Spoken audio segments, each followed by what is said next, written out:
I owe some of you an apology. I was wrong about DMR. You don't actually need a hotspot. And once I figured that out, I realized I've been wasting about $200 this whole time. So it turns out the guys who were saying DMR is internet this whole time were right. And I can prove it. This is everything you need for DMR without a hotspot. Let's get it set up.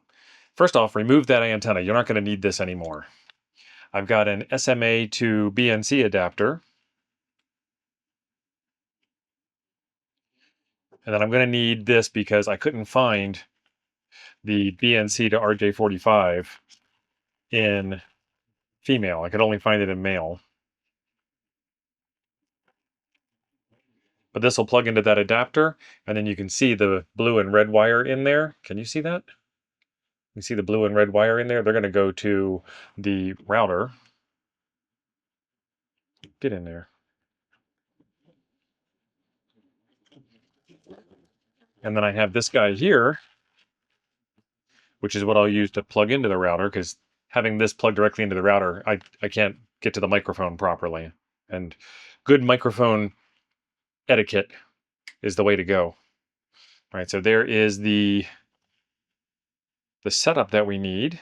So SMA to BNC, BNC male to BNC male, BNC female to RJ45, and then this cable here. Let's get it plugged into the router. All right, this is my router from T-Mobile. This is T-Mobile Home Internet, and I have been really loving this on the road because it works pretty much everywhere I need to go. And on the bottom of it, it has these yellow ports for LAN 1 and LAN 2, and that's actually what we need to make that happen.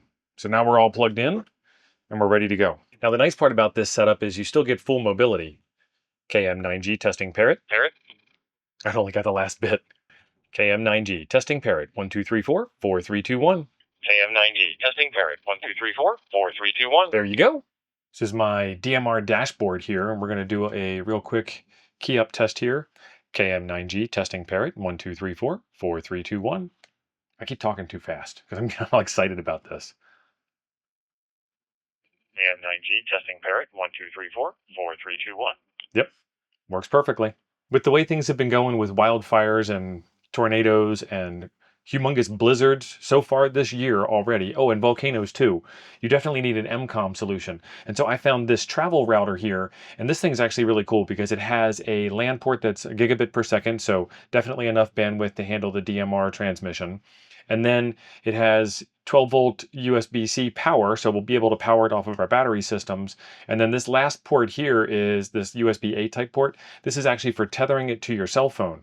So I'll be able to have Wi-Fi network for my laptop. I'll be able to have internet connectivity from 4G, 5G cell towers in the area with my cell phone. And then I'll be able to use my ham radio for MCOM using DMR over a tethered internet Wi-Fi 4G, 5G network connection. Pretty cool stuff. Always covered in an emergency. That's going to be pretty awesome. Honestly, I'm surprised more people aren't doing this. Now, before you go out and try this, there are no links in the description down below for the gear that I showed in this video. Because this is an April Fool's video. But go ahead and like, comment, and subscribe, because I know some of you were about to try it. And if you like hard-hitting investigative journalism like this, then I have another video for you right over here I think you'll enjoy next. Thanks for being awesome. I'll see you over there.